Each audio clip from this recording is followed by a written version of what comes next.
बहुत पुरानी बात है, जब ध्वनि, प्रकाश और चेतना तीनों एक ही अस्तित्व की लहर थे।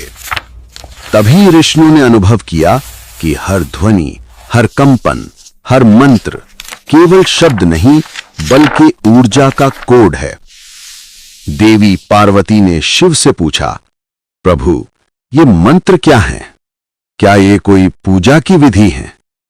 शिव मुस्कुराए और बोले, देवी, मंत्र पूजा नहीं, चेतना के द्वार खोलने के कोड हैं। ध्वनि का विज्ञान। आधुनिक विज्ञान कहता है पूरी सृष्टि वाइब्रेशन से बनी है। प्रत्येक परमाणु, प्रत्येक ग्रह, प्रत्येक विचार एक तरंग है। ऋषि मुनियों ने इसे हजारों वर्ष पहले ही जान लिया था। उन्होंने कहा, शब्द ब्रह्म है, यानी ध्वनि ही सृष्टि का मूल है। और जब सही कंपन, सही उच्चारण, सही भाव से ध्वनि निकाली जाती है तो वो चेतना में एक नई आवृत्ति जागृत करती है। यही मंत्र की शक्ति है। मंत्र का अर्थ और रहस्य। मंत्र शब्द दो भागों से बना है, मन प्लस त्र, जहां मन का अर्थ है मन, विचार, चेतना और त्र का अर्थ है मुक्त करना, पार ले जाना। अर्थात मंत्र वो है जो मन को पार ले जाए। ये सिर्फ शब्द नहीं बल्कि वो फ्रीक्वेंसी कोड है जो तुम्हारे भीतर छिपे संभावनाओं को खोल देता है। जैसे कंप्यूटर में एक सही कोड सिस्टम को एक्टिव कर देता है, वैसे ही एक सही मंत्र तुम्हारे ऊर्जा तंत्र को एक्टिव कर देता है। बीज मंत्रों का रहस्य। हर मंत्र की जड़ में एक बीज ध्वनि, सीड साउंड होती है, जैसे ओम, ह्रीम, क्लीम, श्रीम, हंग, यंग, लंग। ये बीज ध्वनियां किसी भाषा के शब्द नहीं हैं, बल्कि कॉस्मिक वाइब्रेशंस हैं। उदाहरण के लिए ओम को लो। ये कोई धार्मिक शब्द नहीं, ये वो कंपन है जिससे संपूर्ण ब्रह्मांड की शुरुआत हुई। नासा के वैज्ञानिकों ने भी पाया है कि स्पेस की नीरवता में एक हल्की गूंजती तरंग सुनाई देती है जो ओम जैसी प्रतीत होती है। मंत्र और मानव शरीर।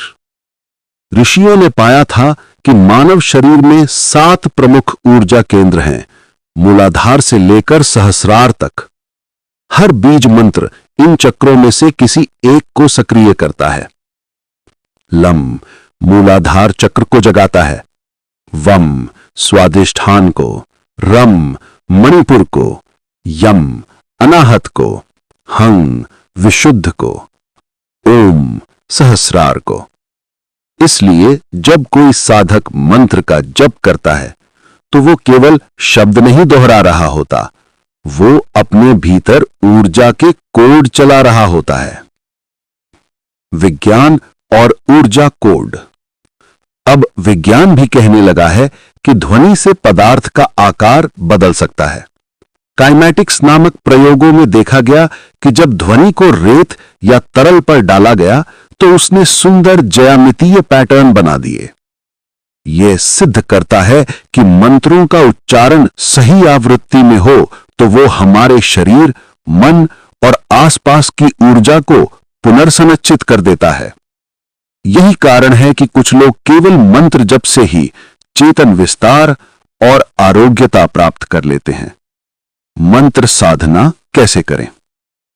मंत्र की शक्ति इस पर निर्भर है कि तुम उसे कितनी श्रद्धा, शुद्धता और नियमितता से जपते हो। पहला चरण, शुद्ध आसन और वातावरण। बैठो शांत स्थान पर, रीढ़ सीधी रखो। दूसरा चरण, श्वास को धीमा करो, धीरे धीरे लंबी सांस लो और छोड़ो। तीसरा चरण, भावना जोड़ो। मंत्र केवल तभी जीवित होता है जब उसमें भाव जोड़ा जाए। चौथा चरण, नियमितता। हर दिन एक निश्चित समय पर वही मंत्र दोहराओ। धीरे धीरे तुम देखोगे मन स्थिर होने लगा है, शरीर हल्का लगने लगा है और भीतर एक मौन संगीत बजने लगा है। अंतिम रहस्य। शिव ने कहा था, देवी, जब तुम सही मंत्र के साथ अपने भीतर उतरोगी तो बाहरी पूजा की जरूरत समाप्त हो जाएगी, क्योंकि तब तुम जानोगी कि देवता बाहर नहीं, भीतर हैं, और मंत्र वो कुंजी है जो उस द्वार को खोलती है। याद रखो, मंत्र कोई अंधविश्वास नहीं, ये चेतना का विज्ञान है, ये मानवता का सबसे पुराना कोड सिस्टम है।